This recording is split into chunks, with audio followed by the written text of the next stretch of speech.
radiant, self-appointed leader of the Slammers and the official voice for all who follow Tole, paused for a moment to enjoy the sudden hush among the crowd of fanatic followers, and then moved closer to the great ball of string, which served dual functions, both as an odd metaphor and an even odder microphone, and uttered the now infamously convoluted instruction to all true believers, blah, blah, blah, blah, blah, blah, an instruction to the faithful, which has been translated successfully in recent times only by the exhaustive scholarly work of thousands and thousands of linguists and grammarians, nearly half of whom generally agree that the core message issued that day by the Grand Eye of Tole actually was a secret missive to all the slammers in the crowd, exhorting them to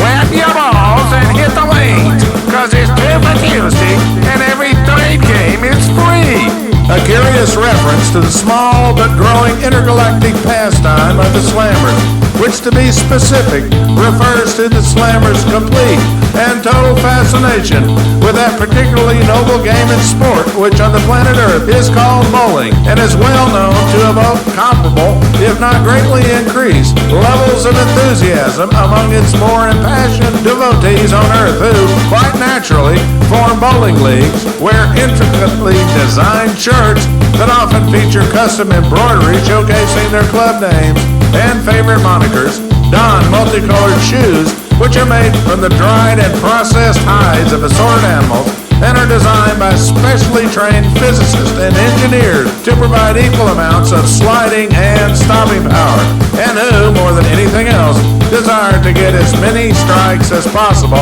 especially in the 10th frame.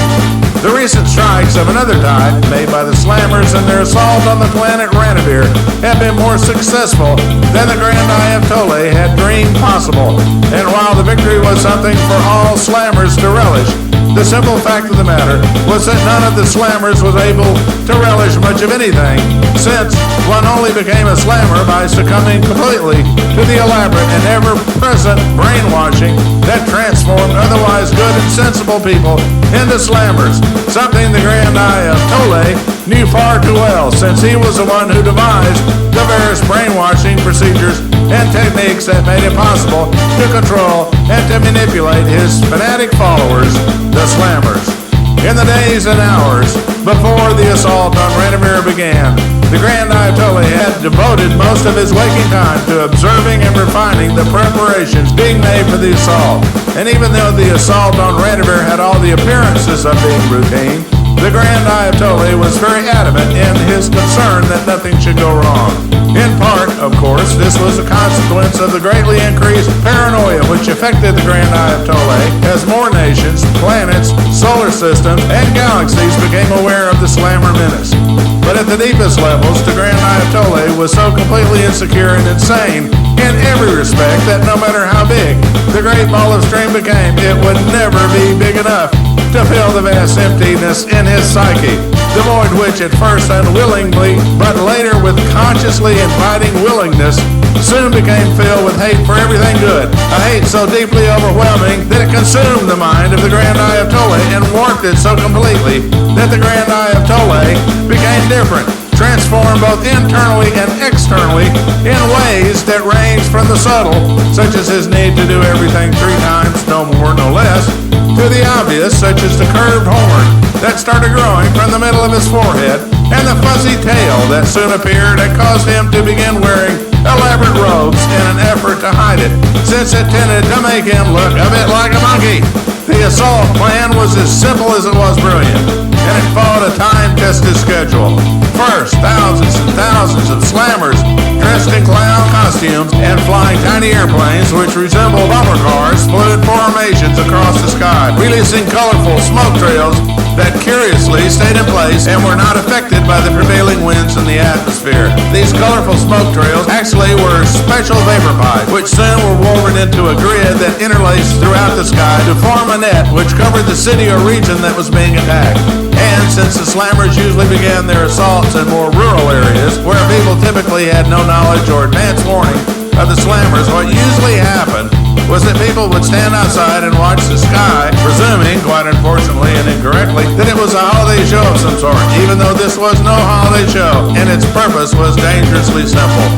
Once the net was in place, it became energized. It began radiating special brainwashing waves, which quickly took control of the minds of all those people who did not have sufficient foresight or sense to recognize what was happening and, consequently, failed immediately to cover their heads with aluminum foil, since the only effective way to block these special brainwashing waves was to use aluminum foil as a protective shield. Within a matter of minutes, these unfortunate local inhabitants were transformed into a new army of slammers. Then were given instructions regarding their roles in the assault and soon began heading in groups toward the more populated areas of the planet where the final assaults occurred. So long as everything went precisely according to schedule, an entire planet could be conquered in less than a standard galactic week, which, according to generally accepted rules, was 8 days, something that greatly annoyed the Grand Eye of Tole, since it was not evenly divisible by 3. This being, among other things, one of the primary motivations that drove the Grand Eye of Tole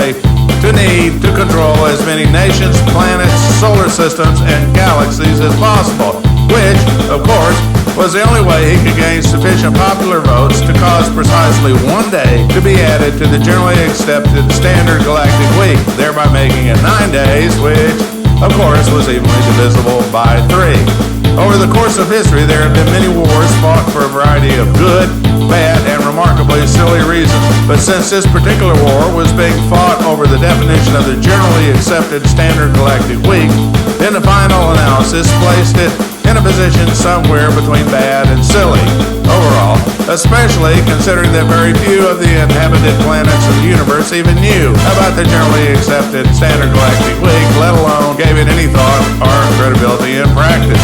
On some planets, there were only days but no week, while on other planets there were neither days nor weeks, but plenty of very long hours. And more than a few well-advanced planets literally had no time for time at all, since having decided by mutual agreement among their various inhabitants that the concepts of past, present, and future were such a waste of time that it was better to avoid them entirely. A very sensible strategy which had the additional benefit of greatly simplifying the conjugation of verbs.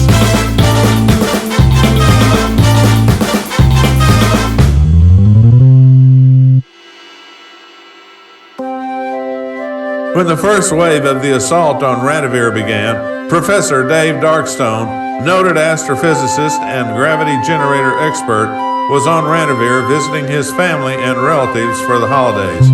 And within seconds of looking outside the window of the small cabin next to the pond to see what was causing all the sudden commotion and excitement, Darkstone immediately began putting together the pieces of the new puzzle that had appeared in the early morning sky.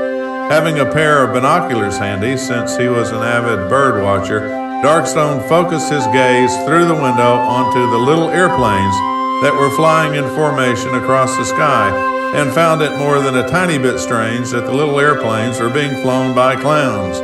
which was only slightly less strange than the fact that the little airplanes looked like the bumper cars one might find at a carnival or an amusement park.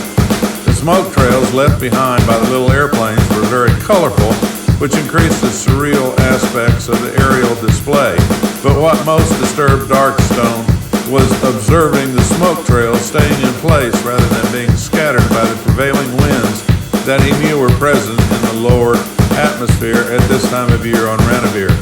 Giving the matter a few more moments of additional thought, Darkstone quite sensibly decided that the winged armada of clowns flying little airplanes, which resembled bumper cars and emitted colorful smoke trails, was entirely too strange to be explained by anything that made the least bit of sense in terms of being any type of holiday extravaganza he had ever seen.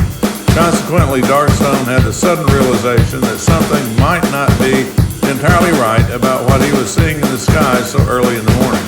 And although he had never actually used aluminum foil as a protective mind shield, he had read about it in various science fiction books and soon recalled listening very recently to a broadcast that had explained how aluminum foil could be used as a mind shield to provide protection against certain types of brainwashing waves. Hence, it was in this way that Darkstone put together the pieces of the strange puzzle and decided to cover his head with aluminum foil, and an action which proved to be remarkably brilliant, not only in retrospect, but also in many other respects. Unfortunately, since he was alone in the small cabin at the time,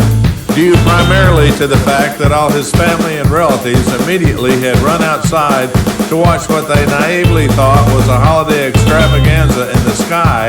by the time Darkstone had completely covered his head in aluminum foil and had created some convenient openings so that he could see, hear, and breathe, it was too late to help anyone else. Nearly so quickly as all his family and relatives had run outside and subsequently had become mesmerized by the undulating, brainwashing waves emanating from the now completed net, which was suspended overhead colorfully in the morning sky, they all assembled into a tight group and began marching toward the nearby town while mumbling something almost incoherently about stealing our dreams, our women, our country western music, and local control of our bowling leagues. Something which Darkstone found to be more than a bit puzzling, really, since nobody on Ranivir, including his family, all his relatives, and himself, had ever heard of country western music or bowling. Darkstone certainly could understand the need for dreams and women, both of these being among the most basic needs of men throughout the universe. But what was this country western music, and what was this thing called bowling? More importantly, what was so special about country western music and bowling that put them on equal footing with dreams and women? Since no answers to these questions immediately came into his mind, and considering that this certainly had all the markings of a truly strange morning, Darkstone filled his backpack with food, water, an extra roll of aluminum foil, and his binoculars. Then grabbed his fishing pole and lures, jumped into one of the nearby boats, and rowed to the middle of the pond which adjoined the front yard of the small cabin, and started fishing while simultaneously taking the opportunity to ponder everything that had happened so far on this very unusual holiday morning. After a short time, during which Darkstone had begun to form the foundation of an hypothesis regarding the various ways that aluminum foil might function as a protective mind shield, a clown flying a bumper car zoomed over the pond where Darkstone was enjoying this quiet interlude as he attempted to determine whether it continued to be necessary for him to keep his head covered in aluminum foil. As the flying bumper car made a second pass over the pond, the clown leaned over the side of the cockpit and shouted to Darkstone, "Blah, blah, blah, blah, blah, blah," or so it sounded to Darkstone at the time. Then the clown looked at Darkstone and gave him a thumbs-up sign, honked his horn, and disappeared over the treetops that surrounded the pond. Suggesting that Darkstone was dumbfounded by this surely would be reasonable, but he was more than dumbfounded, really, and the simple fact of the matter was that his curiosity was more than a tiny bit piqued. Consequently, since these were the holidays and Darkstone was in a festive mood, he decided to row back to the small cabin where he could try to get some sensible information from the radio that he always kept handy just for times like these.